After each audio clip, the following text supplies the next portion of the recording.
When Donald Trump was narrowly missed by an assassin's bullet at a campaign stop in Butler, Pennsylvania, many people believe that it was an act of God that allowed him to survive the incident. In this four-part series, I'm going to examine these claims and others, and even throw in a couple of theories of my own. Pablo, Pablo, Pablo el molinero.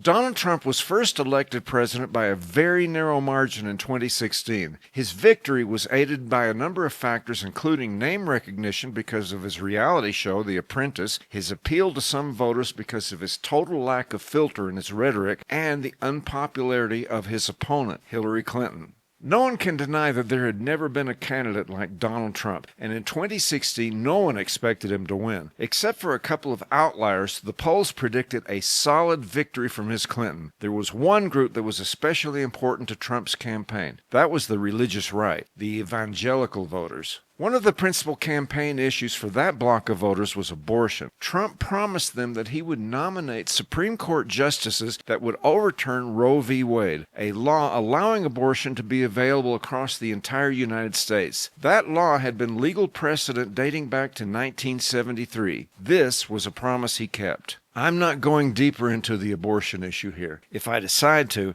and frankly I'm not exactly raring to walk into that bear trap, I shall do so in a separate episode. The thing is, many of the evangelical Christians consider the election of Trump to literally be an answer to their prayers. This is especially remarkable considering that their president had never, to my knowledge, been recognized as someone who had ever adhered to the principles of morality that the evangelicals are known to espouse. Skip forward to the 2024 campaign and the shooting attempt in Butler, Pennsylvania. Trump turned his head a fraction of a second as the bullet went toward him. I looked into it. Had he not turned his head at that precise moment and had the bullet even nicked his skull, the shockwave from that impact alone could have killed him. A former Secret Service agent called it a 1 in a billion type of thing. To those who believed it so, this gave even more credence to the idea that God intervened to save the life of Donald Trump. What I will say for now is that to me, his second presidency seemed very different from that of Trump 45. I believe that this was probably due more to entering into office with the experience gained from his first four-year term rather than what he experienced that day in Butler, but I have no doubt that coming that close to death would have a profound and life-altering effect on anyone,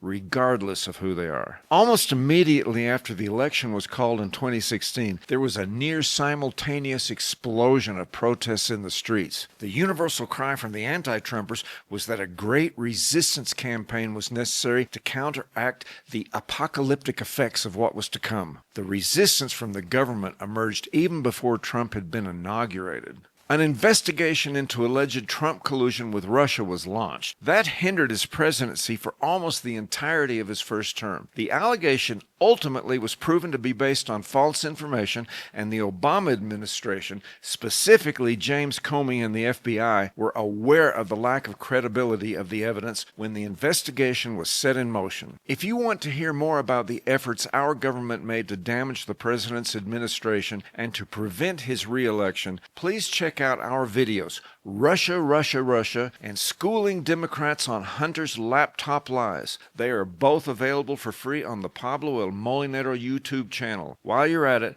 please give this video a like and subscribe to the channel. It would really help me out. Maybe it was just me, but after Trump won the election in 2024, the response seemed strangely muted for some time. There weren't massive protests in the streets. Immediately, Trump was in contact with many foreign leaders discussing what they could expect from the new administration. I was surprised that there wasn't more howling about violations of the Logan Act, the law that would prohibit an incoming administration from conducting foreign policy before actually being sworn into office. It also seemed to me that the entire world, from the capitals of Europe and Asia to the cartels in Latin America, were in kind of a suspended animation, hypnotized, waiting to see what the new president was going to say or do. And unlike in 2017, the 2025 iteration of Donald Trump was infinitely more prepared to take on the political opposition and their media lapdogs. He began his tenure by sending the military to the southern border, which almost immediately cut off the flow of illegal entries into the United States. It was a promise cat that cut the legs out from under the old argument that the president didn't have the power to stem the tide of migrants crossing the border without a massive investment from Congress. Trump then followed that up by signing a flurry of executive orders,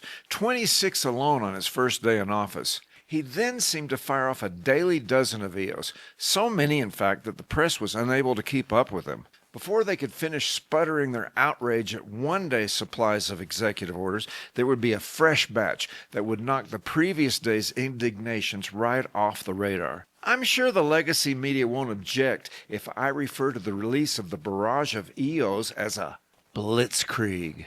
One thing that made an impression on me was the president's approach to foreign policy. The United States has always been known for the overbearing nature of our relations with those in our sphere of influence. The previous model seemed to be to bully our international counterparts while trying to appear as non-coercive as possible. I guess that way of applying pressure just goes with the territory of being a superpower. Anyway, most of these manipulations are carried out under the cover of diplomacy. Trump seemed to skip the niceties of this discreet approach and brought it right out in the open, calling out countries on live TV with specific demands from them, often under threat of high tariffs. That is another unique quality about Donald Trump. His brand of diplomacy is often not diplomatic in any commonly understood sense of the word. Many of his critics complain that this approach is unpresidential and more gangster-like, therefore making him unqualified to be leader of the greatest superpower in the world. Clearly, Trump disagrees. He is unabashed in how he wields power, often catching his counterparts off balance with mercurial pronunciations communicated on live TV and social media. Is this the most effective way to carry out foreign policy? Well,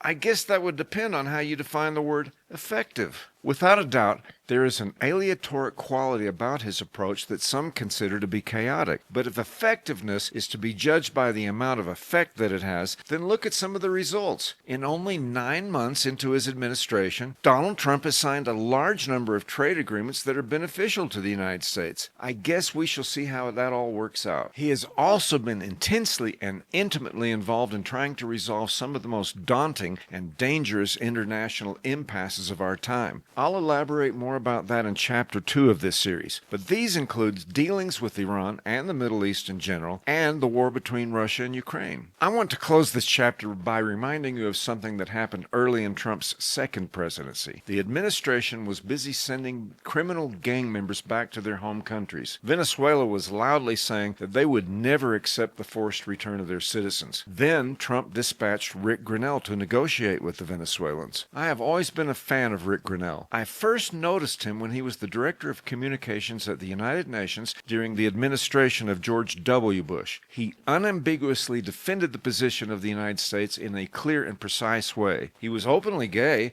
although that wasn't the reason I admired him. In the first Trump administration, Grenell became the United States ambassador to Germany and was the first openly gay person to serve anywhere as ambassador from the United States. He also served as interim Director of National Intelligence for a few months until John Ratcliffe was confirmed to the post in 2020. The man has an impressive resume. Anyway, days after Trump took office in 2025, Venezuela was loudly refusing to take back any of their citizens, and Grenell was sent to negotiate a prisoner swap. This was only 11 days after Donald Trump had been sworn into office. Within hours, video emerged from Caracas with Grenell and Maduro with his gang of criminals smiling their asses off in Miraflores Palace. Grenell had secured the release of 6 American prisoners, along with an agreement from Maduro to accept Venezuelans who were being deported from the U.S.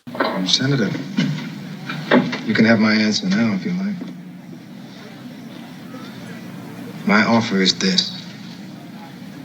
Nothing. Not only did Venezuela agree to take back the prisoners, they agreed to send a plane to pick them up. Nothing.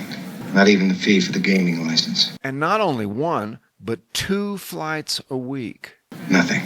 Not even the fee for the gaming license, which I would appreciate if you would put up personally. What the hell could Grenell have said to them? Those guys, Maduro and his bunch, are straight up gangsters. I doubt that our envoy took suitcases filled with cash to hand out, so Did he threaten them? I would have loved to have been a fly on the wall as Rick Grinnell quietly explained the consequences of not making this deal. It must have been an offer they couldn't refuse, elegantly delivered by one of the most effective and potentially vicious messengers in our arsenal. Whatever was said there, in my mind at least, must have been really good. Maybe I'm wrong, but it seemed to be one of the most gangster-like moments in foreign policy that I could imagine. This is Pablo El Molinero.